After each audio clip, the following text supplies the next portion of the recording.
we are still a strong and courageous organization. It's made a lot of changes. It's had a major impact on the profession, which is what we were trying to do.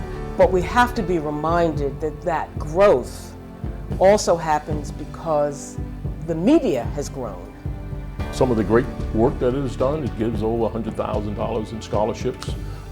It gives out internships. We've also made a contribution in terms of helping mainstream media be aware of our thoughts and our thinking and our values as a group.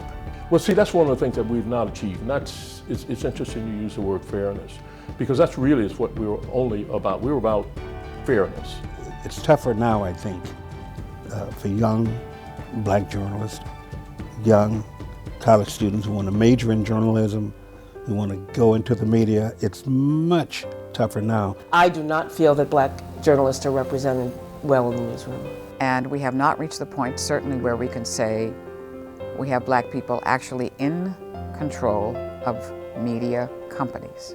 We've had stories in Baltimore and in Ferguson and in LA and in so many cities. And, you know, you can see, you can hear, you can read that there is such a low level of cultural competency. The fight is still going on, and anyone who thinks that all they have to do is walk in is going to be sorely mistaken. The younger members, without question, are embracing the new technology, and I think that what they need, though, is to make sure that the system, you know, that ensures its quality is also preserved.